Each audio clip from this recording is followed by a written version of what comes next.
पालघर जिल्ह्यामध्ये मुसळधार पावसामुळे धरणं भरली। सूर्या, वैतरणा आणि तानसा नद्यांच्या धरणांच्या पाणी पातळीमध्ये वाढ, तर धामणी, कवडास, मोडकसागर आणि तानसा धरणातून मोठा विसर्ग सुरू। नदीकाठच्या गावांनाही सतर्कतेचा इशारा। अहिल्यानगरमधील भंडारदरा धरणातून 15,000 क्युसेकनं पाण्याचा प्रवरा नदीमध्ये विसर्ग। धरणाच्या पाणलोट क्षेत्रामध्ये जोरदार पावसामुळे धरण भरण्याच्या मार्गावर। पुण्यातील चासकमान धरण 98% भरलं, तर 15,000 क्युसेकनं भीमा नदी पात्रामध्ये पाण्याचा विसर्ग सुरू। नदीकाठच्या गावांना सतर्कतेचा इशारा। गेल्या काही दिवसांपासून घाटमाथ्यावर मुसळधार पाऊस। निफाड तालुक्यातील नांदूर मधमेश्वर या धरणातून 88,000 क्युसेकनं विसर्ग सुरू। 8 वक्राकार दरवाजांमधनं जायकवाडीच्या दिशेनं विसर्ग। नदीकाठच्या गावांना प्रशासनाकडून सतर्कतेचा इशारा। सांगलीच्या चांदोली धरणाच्या पाणलोट क्षेत्रामध्ये सलग दुसऱ्या दिवशीही दमदार पाऊस। वारणा धरणातील पाणीसाठ्यामध्ये झपाट्यानं वाढ। वारणा धरण आता 77.40% भरलं असून धरणामध्ये एकूण 26.62 टीएमसी पाणीसाठा। सिंधुदुर्गच्या तिलारी धरणाच्या पाणलोट क्षेत्रामध्ये सुरू असलेल्या मुसळधार पावसामुळे धरणातील पाणीसाठ्यात मोठी वाढ। दरम्यान या ठिकाणी तिलारी धरणातून अतिरिक्त पाण्याचा विसर्ग। नदीकाठच्या नागरिकांनी सतर्क राहावं असं प्रशासनाचं आवाहन। कर्नाटकातील अलमट्टी धरण 89% भरलं। धरणातून 67,500 क्युसेकनं पाण्याचा विसर्ग सुरू, तर धरणामध्ये 73,162 क्युसेकनं पाण्याची आवक। छत्रपती संभाजीनगरातील जायकवाडी धरणाच्या पाणी पातळीमध्ये वाढ। धरणात 51,443 क्युसेकनं पाण्याची आवक सुरू, तर धरणामध्ये सध्या 32% पाणीसाठा शिल्लक।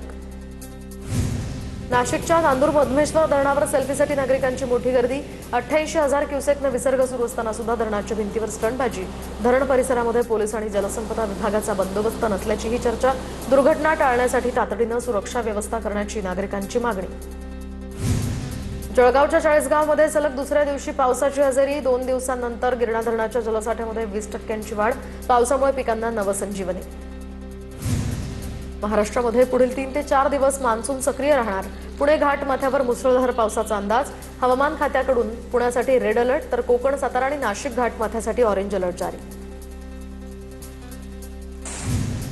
गोदावरीच्या महापुरामुळे नाशिकच्या चांदोली गावाला पाण्याचा वेढा। मंदिरं पाण्यात बुडाली असून शेती आणि घरांचं मोठं नुकसान भरपाई देण्याची स्थानिकांची मागणी। पालघरच्या उर्से या ठिकाणी सूर्या नदीच्या पुराच्या पाण्यामध्ये 9 जण अडकले। एनडीआरएफ कडून पुराच्या पाण्यातनं 9 जणांची सुखरूप सुटका। नाशिक जिल्हाधिकारी कार्यालयाच्या आवारामध्ये जुना वृक्ष मुळासकट कोसळून पार्किंगमधील 4 चाकीचं नुकसान। सुदैवानं घटनेमध्ये कोणतीही जीवितहानी नाही। पालघरमध्ये मुसळधार पावसानं जनजीवन विस्कळीत। डहाणू, बोईसर या परिसरातील अनेक घरांमध्ये पाणी शिरल्यामुळे नुकसान। साये गावातील कॉलनी पाड्यामध्ये काल सूर्या नदीचं पाणी शिरलं। नंदुरबार जिल्ह्यामध्ये रिमझिम पावसानं 40,000 हेक्टरवरील पिकांना जीवनदान। पावसाच्या हजेरीमुळे दुबार पेरणीचं संकटही टळलंय। गोंदियामधील शेतकऱ्यांनी यंदा पीक विम्याकडे पाठ फिरवली। गेल्या वर्षी नुकसान भरपाई न मिळाल्यामुळे शेतकऱ्यांनी पाठ फिरवली। मुदत संपत आली तरी अवघ्या 32,000 शेतकऱ्यांनीच यात सहभाग घेतलाय। पुण्याच्या मावळ तालुक्यामध्ये पंतप्रधान पीक विमा योजनेअंतर्गत पीक विमा भरण्यास वेग, तर भात, सोयाबीन, भुईमूग या पिकांचा विमा भरण्यास शेतकऱ्यांचा चांगला प्रतिसाद। गोंदिया जिल्ह्यामध्ये खरीप हंगामासाठी युरिया, डीएपी सह विविध रासायनिक खतांचा 35,646 मेट्रिक टन साठा उपलब्ध। खरीप हंगामादरम्यान शेतकऱ्यांना खताच्या टंचाईला सामोरं जावं लागू नये यासाठी कृषी विभागाकडून विविध रासायनिक खतांचं नियोजन। नांदेडच्या विष्णुपुरी उड्डाणपुलाच्या डागडुजीच्या कामाला आता सुरुवात। संरक्षक भिंतीला तडे गेल्याची TV9 मराठीनं दाखवली होती बातमी, मात्र थातुरमातुर दुरुस्तीऐवजी राष्ट्रीय महामार्ग प्राधिकरणानं प्रवाशांच्या सुरक्षेकडे गांभीर्यानं पाहण्याची गरज। गोदावरी नदीमध्ये विसर्ग करण्यात आल्यानं पूरस्थिती। कोपरगाव शहरातील छोटा पूल रहदारीसाठी बंद। परिसरामध्ये शाळा, कॉलेजेस असल्यामुळे खबरदारीचंही आवाहन।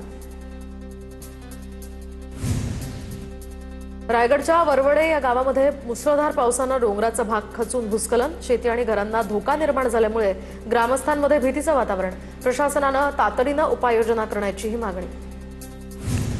आषाढी वारीनिमित्त मंत्री गिरीश महाजन यांच्याकडून मंदिर परिसराचा आढावा। स्वतः बुलेट चालवत पंढरपूर इथल्या मंदिर परिसराची पाहणी। कुठेही वारकरी यांची गैरसोय होऊ नये यासाठी सरकारकडून खबरदारी। संत ज्ञानेश्वर महाराजांच्या पालखीच्या दर्शनासाठी वाखरीमध्ये भाविकांची गर्दी, तर पालखीचं पंढरपूरकडे प्रस्थान। पोलिसांचा बंदोबस्तही तैनात। चंद्रपुरात महाकाली मंदिर ते घुग्गुसच्या विठ्ठल रुक्मिणी मंदिरापर्यंत पायी वारीचं आयोजन। वारीमध्ये सुधीर मुनगंटीवारांनी फुगडी खेळली। नागरिकांकडून पायी वारीचं उत्साहात स्वागत। साताऱ्याच्या तळमावले या ठिकाणी चित्रकार डॉक्टर संदीप डाकवे यांनी पिंपळाच्या पानावर साकारली विठ्ठलाची कलाकृती। तर या अनोख्या कलाकृतीतनं विठ्ठल भक्तांना दिल्या आषाढी वारीच्या शुभेच्छा। जळगावच्या मुक्ताईनगरमधील कुऱ्हा काकोडा या गावामध्ये आषाढी एकादशी निमित्त चिमुकल्यांनी दिंडी काढली आहे। विठ्ठल रुक्मिणीच्या वेशभूषेत काढलेल्या या वारीनं सर्वांचंच लक्ष वेधून घेतलं। आषाढी एकादशी निमित्त अहिल्यानगरच्या श्रीरामपूरमध्ये बाल वारकऱ्यांची दिंडी निघाली। टाळ मृदुंगाचा गजर आणि माऊलीच्या जयघोषानं संपूर्ण परिसर भक्तिमय झाला होता। पारंपरिक वेशभूषेत साल्या दिंड्यांनी लक्ष वेधलं। वसई विरार महापालिकेच्या आरोग्य कर्मचाऱ्यांचं आजपासून अन्नत्याग आंदोलन। समान काम समान वेतन या मागणीसाठी कर्मचारी काम सांभाळून आंदोलन करणार। दिल्लीतील सीजेपीच्या आंदोलनाच्या समर्थनार्थ जळगाव जिल्हाधिकारी कार्यालयासमोर विद्यार्थ्यांचं आंदोलन। विद्यार्थ्यांवर लाठीचार्ज करणाऱ्या पोलिसांवर कारवाई करण्याचीही मागणी। वाशिम जिल्ह्यामध्ये स्वस्त धान्य दुकानांमध्ये वितरित होणाऱ्या तांदळावर पुन्हा प्रश्नचिन्ह निर्माण। वितरकांकडून निकृष्ट दर्जाच्या तांदळाचा पुरवठा होत असल्याचं स्वस्त धान्य दुकानदार असोसिएशननं सांगत जिल्हाधिकाऱ्यांकडे या संदर्भात तक्रार केली आहे। इचलकरंजीमध्ये ई बस प्रकल्पासाठी गाळं हटवण्याचा नोटिशींविरोधात फेरीवाले आणि गाळेधारकांचं महापालिकेसमोर बेमुदत उपोषण सुरू।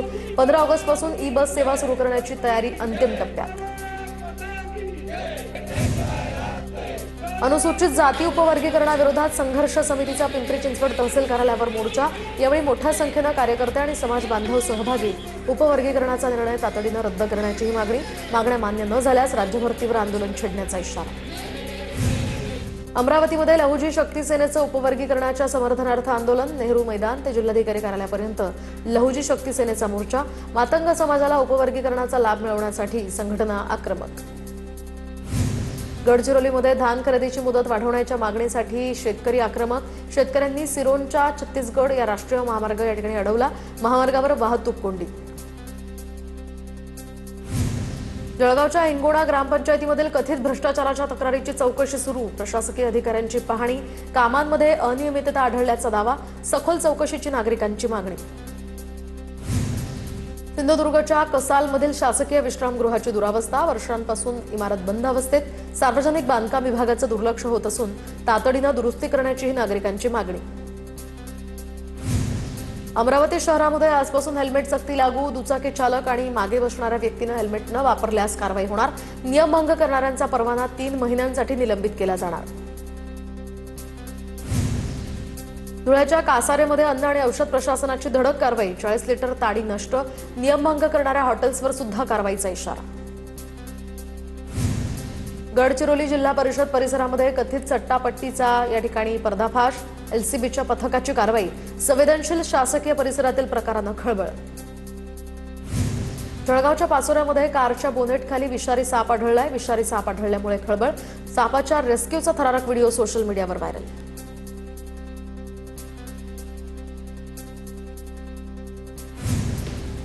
तर पुण्याच्या वारजेमधील शिंदे पुलाजवळ रस्त्यामध्ये 2 वळूंची झुंज। यामुळे परिसरात वाहतूक कोंडी। वळूंच्या झुंजीमध्ये 4 चाकी गाडीचं देखील मोठं नुकसान। तर एक दुचाकीस्वार गाडीवरून खाली पडला। चंद्रपूरच्या भद्रावती शहरातल्या गौतम नगरामध्ये 8 दिवसांपासून दहशत माजवणारा बिबट्या अखेर वन विभागाच्या जाळ्यात। नागरिकांना मोठा दिलासा। पुढील तपासणीनंतर आता या बिबट्याला जंगलात सोडणार।